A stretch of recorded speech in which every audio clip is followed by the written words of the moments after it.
ESF in Syracuse. I was friends with her roommates, and I didn't know Kate.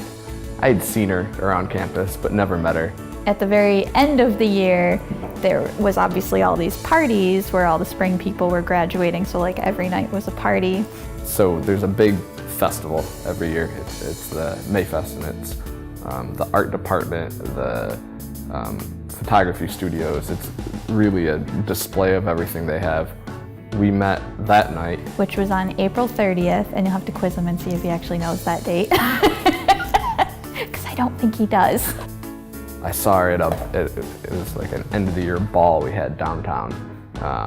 So we danced a little bit, and then we all left at different times. I didn't see her, after that. It was kind of like a missed meeting. After that festival, we started hanging out. It was very casual because I was leaving and he was going back to Old Forge where he lives. He still had another year of school, and he was going to Portugal in the fall for 4 months. So it was just gonna be like, oh, this is fun, let's just hang out for the party and that's it. So it was just like 2 weeks of hanging out every night and, not really dating at all, just going with a bunch of friends to a party. And then the day he left to go to Old Forge to go home, he texted me and he said, I don't want to date anybody else. I remember we went to an awful Olive Garden dinner once. We met in Syracuse because he had to pick up some furniture or something from his apartment, and we had decided to do like our official first date that night. And I don't remember when it was sometime during the summer. And we went to Olive Garden. She taught me what a green arrow means. You had to turn left into Olive Garden off like the boulevard or wherever it was. And it was a red arrow, so you couldn't turn left. And then the green arrow came up, but the lights to go straight were still red, and he's just sitting there. And I'm like, you can go. And he goes, no, because the light's still red. I was like, no, but it's a green arrow. He goes, oh, we don't have these in Old Forge. That was probably the first real date. It was just a weird, it was crowded, it was loud, food was average, the service wasn't good. She was nice. He left in August for Portugal, and I was working like 3 jobs. I was working at like Taco Bell and a couple of other just part-time jobs. Well, I had a phone, but like barely enough minutes to like text people like, hey, I'm at this corner in Portugal. We communicated through Facebook, and he would pretty much, I'd work 4 to 11 p.m. at Taco Bell, which usually turned into 4 to 2 a.m. My internal clock kind of like switched back to US time, which was, so I'd be up when she got out of work in Binghamton. I don't remember what the time change was there, but I remember he'd stay up like most of the night or something, or like wake up really early, and then we'd talk for like 2 or 3 hours. So then as soon as I got back, we were together for like a month or 2, and then she left for Florida for the Keys for most of spring and into the summer on a she was working at a bird sanctuary, so she was working abroad.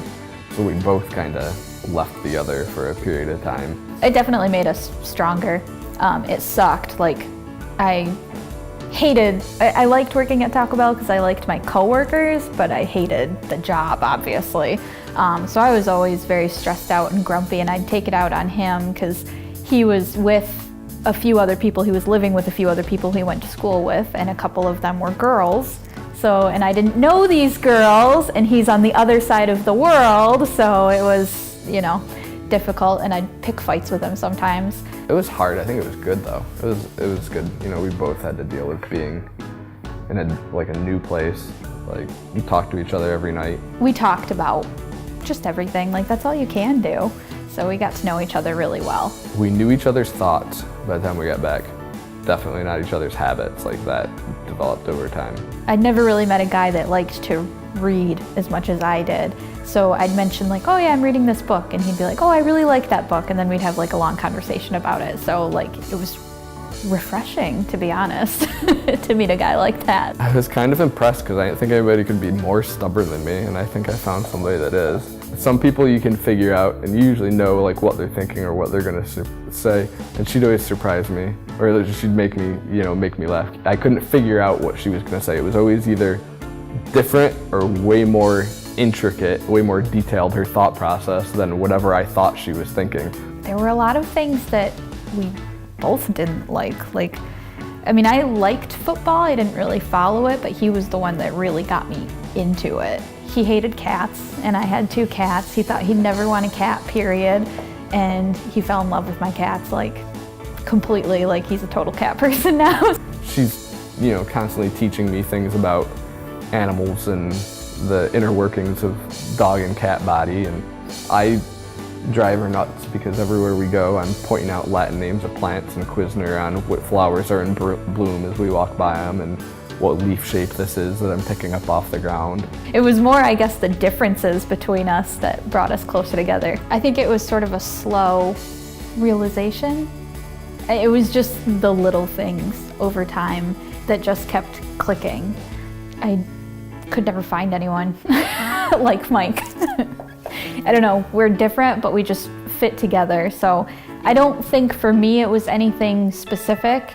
Everybody says that I smile a lot and I'm like really nice, but like inwardly I'm like, no, there's too many people on this planet. We need to like get rid of some of them. They're all dumb. Like I can't. But I don't feel that way about Kate. For me, it was just the little things, like the differences in our lives that we're thinking, this is never gonna work. And then it did, and we ended up liking both things all together.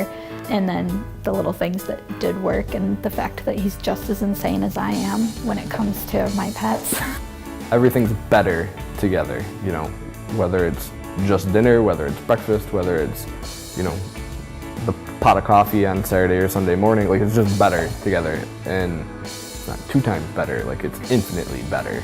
It's little things, like knowing that I don't have to do all the laundry, she's doing laundry, or like I'll get the dishes done and then she'll come through and mop the kitchen. Like it's having another part of your brain that you don't have to think that, but it's working on the same wavelength kinda, like that's the best part.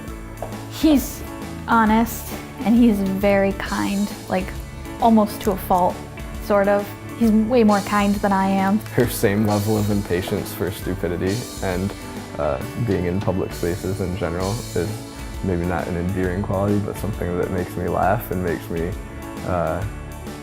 feel less bad when I get really grumpy in public situations. I think we joke well together. We've been through enough now. I mean, we've been dating for I think we've been dating for 5 years now, in April 30th, technically. And, we've just been through a lot together, and so we have stories to tell, and we're kind of good at telling stories with each other, and I notice that people laugh a lot, I guess. I don't want to put this on tape, but I think she's smarter than I am. I like puzzles, I like to be challenged, and I always feel like she knows a little bit more about, even if she doesn't, she just like acts like she does, and I believe her. He wants to build a house, which I don't know if I'm quite up for, but I think it would be nice, to build a house that's actually our own. I think, that's our next big goal, is to build a house at some point, and I think we're planning on moving to this area. We're not going to stay up in Rome. I'd like to start my own business eventually, so I'll probably follow her wherever she wants to go, wherever she wants to work. She's more important than work is. Like, as long as we're like happy with what our jobs are, that's all I care about. Then eventually we'll probably have kids. 2, to replace me and Michael, being environmentally friendly. It still blows my mind every day that you put up with me. There isn't anybody else that I would want to spend the rest of my life with. I love being with you. I love sharing my time with you. I love annoying you with little facts that nobody else could ever remember or want to care about. And I like that you just nod and you don't act like I'm a crazy person. Michael, I couldn't imagine spending my life with anybody else. You are so far from perfect, you drive me crazy, but you're perfect for me. And I love you.